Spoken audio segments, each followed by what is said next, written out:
اب دوسرے مہینے میں آ چکی ہے،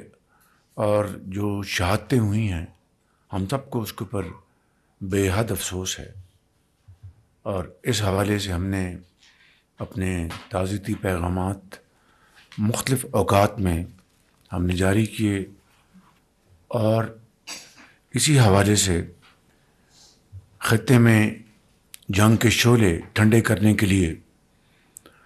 ہم نے بھرپور کوشش کی بطور ایک مخلص دوست کے، برادر ملک کے۔ اور اس حوالے سے میں یہ عرض کروں گا کہ deputy prime minister Ishaq Dar صاحب نے اپنے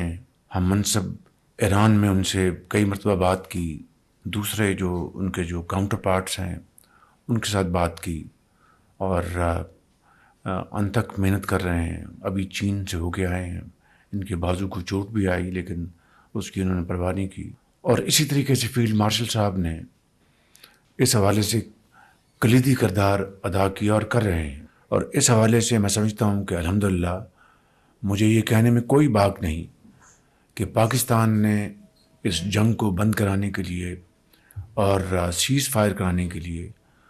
حد المقدور کوشش کی ہے۔ باقی اللہ تعالیٰ کے ہاتھ میں ہے، اور جس وقت میں آپ کی خدمت میں یہ معروضات پیش کر رہا ہوں، یہ ایفرٹس ہنوز جاری ہیں، اور انشاءاللہ میں سمجھتا ہوں کہ اللہ تعالیٰ ضرور اپنی کمال برمارین سے اس خطے میں امن قائم کرے گا انشاءاللہ۔ اسی طریقے سے پاکستان باقی ممالک کی طرح اس جنگ سے بہت متاثر ہو رہا ہے۔ ہماری اکانومی کے لیے پچھلے 2 سال میں آپ سب نے مل کر بے پناہ کاوشیں کی، اور پاکستان کی معیشت کو میکرو لیول پر اس کو سٹیبل کر دیا۔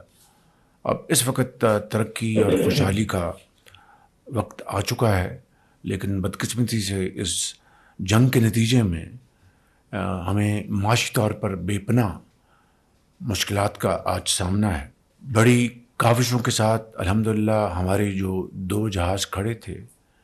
آبنائے ہرمز میں گزرنے کے لیے انتظار کر رہے تھے، وہ ڈپٹی پرائم منسٹر اور فیلڈ مارشل کی کاوشوں سے دونوں جہاز الحمدللہ وہاں سے گزر گئے، اور ابھی حالیہ دنوں میں پھر 20 جہازوں کا پاکستانی جھنڈے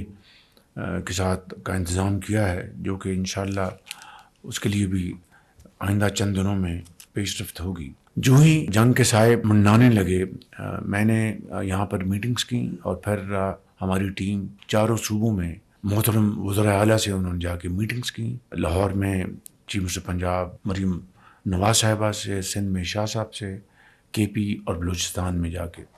اور پوری ان کو صورتحال کی آگاہی کی۔ پہلے ہفتے ہمیں فی الفور 55 روپے پاس آن کرنا پڑا، اور ہم نے اس کو ایکویٹ کیا ڈیزل کو اور پیٹرول کی قیمت کو۔ ایک کی پی ڈی ایل ہم نے کم کی اور اس کو ایکویٹ کر کے ہم نے 55 روپے کے طور پر پاس کیا۔ پاکستان کے محنتی دہقاں، مزدور، دکاندار، ان کے لیے بے پناہ ایک معاشی بوجھ تھا جو کہ انہوں نے ایبزارب کیا۔ اللہ تعالیٰ کے فضل و کرم سے، آپ کی سب کی اجتماعی اور بھرپور کاوشوں سے ہم نے وقت کے اوپر ہم نے یہ ساری چیزوں کو جانچا، ڈیبیٹ کیا، اور اس کے لیے ہم نے اقدامات اٹھائے۔ کیبنٹ کی 2 مہینے کی تنخواہ جو ہے وہ انہوں نے والنٹریلی انہوں نے سرنڈر کی۔ تیل کی جو کنزمپشن ہے اس میں 50% کی کٹوتی لگائی۔ پھر پارلیمنٹ کے ممبرز نے اس کے لیے کنٹریبیوٹ کیا، اور اسی طرح کا 60% جو گاڑیاں ہیں ان کو ہم نے کھڑا کر دیا تاکہ تیل کا جو استعمال جو ہے وہ کم سے کم ہو۔ میں اس معاملے میں شکر گزار ہوں چیئرمین بلاول بھٹو صاحب کا بھی، انہوں نے خصوصی طور پر اس میں بڑی دلچسپی لی، میرے پاس تشریف لائے، ہم نے ان سے بھی ہر چیز شیئر کی۔ اس کے بعد پریزیڈنٹ صاحب کا بہت شکر گزار ہوں کہ انہوں نے میٹنگ بلائی، وہاں پر آپ سب تشریف لائے، اور ایک بڑی اچھے ماحول میں گفتگو ہوئی۔ اس وقت تک ہم نے بلینکٹ کور دیا ان 3 ہفتوں میں، اور اس حوالے سے وفاق نے 129 ارب روپے دیے ہیں۔ 100 بلین ہم نے پی ایس ڈی میں ہم نے کٹ لگایا، اور جو بچت تھی اس کو ہم نے اکاؤنٹ پہ ڈالا، اور اس سے ہم نے یہ تمام یہ جو اخراجات ہیں جو وفاق نے برداشت کیے۔ اب آج وقت آ چکا ہے کہ سب نے مل کر اس معاملے کو طے کرنا ہے۔ اس کے لیے میں وزراء اعلیٰ کا خاص طور پر سب کا شکریہ ادا کرنا چاہتا ہوں کہ انہوں نے پریزیڈنسی میں میٹنگ میں بھرپور تعاون کا یقین دلایا۔ میں بلاول بھٹو صاحب کا خصوصی طور پر شکریہ ادا کرنا چاہتا ہوں، اور انہوں نے پوری اس وقت جو صورتحال ہے اکٹھے اس چیلنج کا مقابلہ کرنے کے لیے بھرپور یقین دہانی کرائی، اور میں سمجھتا ہوں کہ یہ ایک بہت بڑی قومی یکجہتی، اتفاق، اتحاد کی نشانی ہے، جس کے بغیر کوئی قوم بھی اتنے بڑے چیلنج کا مقابلہ نہیں کر سکتی۔ میں سمجھتا ہوں کہ آج جو صورتحال وہ یہ ہے کہ ہمیں غریب کو، عام آدمی کو پروٹیکٹ کرنا ہے، اور جو اشرافیہ ہے اس کو ایثار اور قربانی کا مظاہرہ کرنا ہے۔ میں یہ بھی سمجھتا ہوں چاہے وہ وفاق ہو یا صوبے ہوں، ایسے منصوبے جن کو ہم روک سکتے ہیں ان کو روکیں، اور وہ فنڈز بچت کر کے ہم عام آدمی، غریب آدمی کو ہم پہلے پروٹیکٹ کر لیں، کیونکہ پولیٹیکل اسٹیبلٹی ہوگی تو اکنامک اسٹیبلٹی ہوگی۔ تو میں سمجھتا ہوں اس کے لیے آج ہم یہاں پر سب جمع ہیں، اور ہمیں اس وقت سب سے زیادہ توجہ جو ہے کمزور اور جو مفلوق الحال جو طبقات ہیں ان کو پروٹیکٹ کرنے کے ساتھ ساتھ اپنی زراعت کو پروٹیکٹ کرنا ہے۔ ہارویسٹنگ شروع ہوا چاہتی ہے، اس کے لیے تیل چاہیے، ڈیزل چاہیے، پھر آپ نے آگے پر نئی بجائی کرنی ہے، اس کے لیے ڈیزل چاہیے، تو ہمیں ان کو پروٹیکٹ کرنا ہے، اپنے زراعت کو، کیونکہ یہ وہ شعبہ ہے جو کہ بہت چند مہینوں میں ٹرن اراؤنڈ کر سکتا ہے۔ اسی طریقے سے آپ نے پبلک ٹرانسپورٹ کو آپ نے پروٹیکٹ کرنا ہے، آپ نے گڈس ٹرانسپورٹ کو پروٹیکٹ کرنا ہے تاکہ آپ کی انفلیشن اس کو کنٹرول کر سکیں۔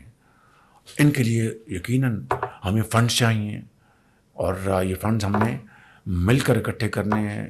میں سمجھتا ہوں کہ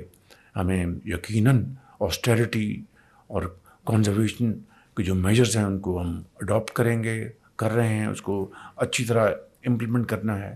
تاکہ یتیم، بیوہ، غریب، مزدور جو ہے، نئی بجائی کرنی ہے، اس کے لیے ڈیزل چاہیے، تو ہمیں ان کو پروٹیکٹ کرنا ہے، اپنے زراعت کو، کیونکہ یہ وہ شعبہ ہے جو کہ بہت چند مہینوں میں ٹرن اراؤنڈ کر سکتا ہے۔ اسی طریقے سے آپ نے پبلک ٹرانسپورٹ کو آپ نے پروٹیکٹ کرنا ہے، آپ نے گڈس ٹرانسپورٹ کو پروٹیکٹ کرنا ہے تاکہ آپ کی انفلیشن اس کو کنٹرول کر سکیں۔